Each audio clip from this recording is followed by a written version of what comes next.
Salut et bienvenue sur notre chaîne, la chaîne destinée aux entrepreneurs qui veulent plus d'argent, plus de succès et plus de liberté avec leur business.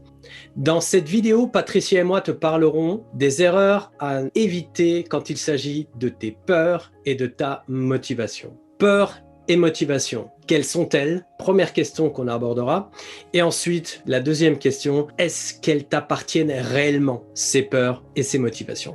Allez, c'est parti. Au terme des aspects légaux et de votre stratégie, tout ça, ça va définir ce qui vous reste dans votre caisse. Et votre caisse, ça va être ce qui va en partie définir une partie de votre motivation et de vos peurs. Parce qu'à partir du moment où on crée une entreprise, il faut une motivation, mais il y a aussi des peurs. Donc, les choses à voir, c'est où va ma motivation? À partir de quel moment elle s'arrête? Où est le but? Dans les peurs qu'on va venir entretenir, est-ce qu'elles m'appartiennent en propre? Et ça, on verra tout à l'heure que l'entourage joue son rôle. Parce que l'entourage, pour nous communiquer des peurs au moment où on va se mettre à notre compte, elles sont juste formidables.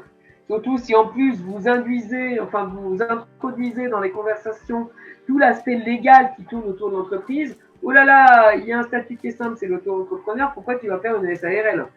Et puis une SARL, ça va impliquer ci, et puis ça, et puis peut-être que tu n'en as pas les compétences. Et puis est-ce que tu es sûr qu'on t'a bien conseillé? Et puis voilà. Donc au-delà de la stratégie, il y a quelles sont les peurs qui vont remonter et quelles sont les peurs qui remontent. Parce qu'à partir du moment où on va poser la stratégie qui nous plaît, il va y avoir des peurs. Ah, va falloir que j'aille contacter des dirigeants. Ah bah ouais, mais avec mon petit bac, est-ce que je vais y arriver? Et dans ces cas-là, c'est pas juste un bac, hein, c'est mon petit bac. Et il est encore plus petit que le format normal qui est un A4. Est-ce que... Hein? C'est un bac à sable même. Un bac à sable, c'est ça. Qu'est-ce qui derrière ma stratégie remonte? Qu'est-ce qui me motive? Qu'est-ce qui me fait peur? Et vous allez voir que bien souvent, ce qui vous fait peur, c'est aussi ce qui vous motive. C'est ça la magie de l'entreprise. Tes peurs et tes motivations, c'est au final ce qui va te faire avancer dans ton business. C'est ton moteur. Ta motivation, ça va être ton moteur initial et la peur, c'est ce qui va te forcer à te dépasser pour aller plus loin. Après, on devient vicieux. On aime la peur. Voilà, il n'y a pas de secret. Je vais dire, tu as besoin à un moment donné de te confronter à tes peurs pour te dépasser. C'est comme dans le sport, c'est comme quand tu prends ton vélo, tu as ta motivation. Quand tu arrives en bas d'un col de deuxième catégorie, tu te dis, oula, est-ce que je vais y arriver? Tous les milieux sont des microcosmes, tous.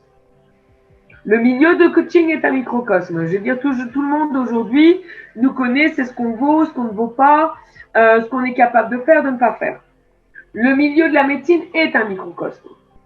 On sait quels sont les médecins qui vont prescrire le vaccin et quels sont ceux qui vont nous laisser les échappatoires sur le médecin. Tout ça, sur le vaccin. Tout ça, ça se sait.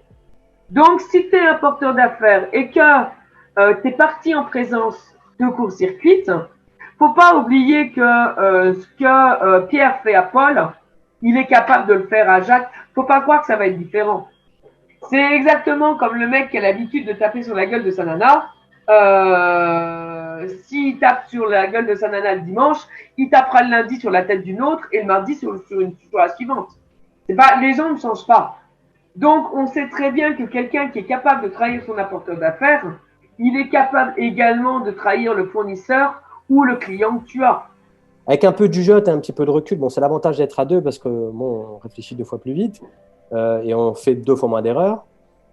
Mais ceci dit, il y a des choses où on a peur et on n'ose pas. Et finalement, en y réfléchissant, on se dit, bah voilà, c'est la bonne chose. Ou alors, c'est des trucs infondés, tu vois ce que je veux dire? Non fondés, je veux dire. Encore une fois, ta peur et tes motivations, elles ont un truc en commun, ce sont les faits. Qu'est-ce qui fait que je suis en énergie? Qu'est-ce qui fait que ça a bien tourné? Qu'est-ce qui fait que j'ai peur? Moi, il y a des clients aujourd'hui qui ont des retards de paiement, mais mes 2 mains à couper et ma tête, que ces gens-là me paieront jusqu'au bout. Ça mettra peut-être le temps, mais je sais qu'ils me paieront jusqu'au bout. Parce qu'il y a une confiance, parce qu'on sait qu'il y a un apport, parce qu'on sait qu'il y a eu un gain, parce que ce sont des gens qui, dans leur comportement, sont foncièrement honnêtes. On va aller plus loin. L'une des principales peurs de l'entreprise, enfin de l'entrepreneur, c'est de ne pas être payé. Quelles sont vos motivations? Est-ce que vos peurs, elles sont réellement à vous ou est-ce qu'elles sont celles des autres? Est-ce que vos peurs, elles sont fondées sur quelque chose qui vous est arrivé? Et qu'est-ce qu'il y a derrière cette chose? C'est-à-dire aller disséquer factuellement. Ok, je me suis fait planter. Ça m'a coûté de temps. Est-ce que j'ai possibilité de le récupérer? Oui. Comment? En agissant, en faisant ça et ça. En envoyant un email à la personne en lui disant t'as pas été honnête. Cette personne-là, je vais faire naître une peur derrière. Il faut que tu arrives à faire naître une peur et une motivation. La peur, elle va être celle de te perdre parce que quand même, il m'apporte des affaires. Ou il a les contacts qui vont pouvoir m'apporter mes affaires. Donc, il va y avoir une peur, celle de perdre. Parce que si je le perds, il va me faire louper des affaires. Ça se résume en une toute petite phrase. Je te rappelle que pour le projet Intel, j'ai été là pour. Ok, je t'ai quand même amené ça. Ah ouais, merde, il m'a amené quand même du fric. Ça fait un total de temps, les affaires signées. Ah ouais, merde. Pour économiser 5000 €, je risque d'en perdre 320. Ouais, c'est quand même pas très rentable, mon truc. Ouais, bon, bah ok, je me suis mal arrangé, mais je vais payer. Parce que la motivation, c'est je te ramène des affaires. La peur, c'est si je te perds, je les donne à quelqu'un d'autre. Donc, si je les donne à quelqu'un d'autre, et ton concurrent, je le connais, et si je le donne à ton concurrent, que vous partagez la même parcelle de marché, ben, c'est pas toi qui vas les avoir. Voilà, ça se crée comme ça. La motivation et les peurs, ça se crée comme ça, chez toi, mais chez l'autre aussi. Et tout ça sont des leviers dont il faut que vous vous serviez. Alors après, c'est pas continuel non plus parce que ça devient plus sain. Mais s'en servir une fois de temps en temps pour aller booster une affaire, pour aller récupérer des sous, pour dépasser entre guillemets une peur que vous avez, ça s'utilise. Il y a Caridja qui est hyper sceptique. Bonjour Caridja. Coucou. Sceptique, mais ça ressemble un peu à du chantage, ça, non? Non, c'est pas du chantage. C'est t'as des moments où tu te retrouves dans des situations où t'es dans le business, hein, on n'est pas des enfants de cœur. Et c'est là, non, mais on fait pas ça dans la vie de tous les jours avec le copain parce que tu veux que le copain il descende à Albertville. Oui, oui. Là, on est sur des contrats professionnels, on est sur des engagements professionnels.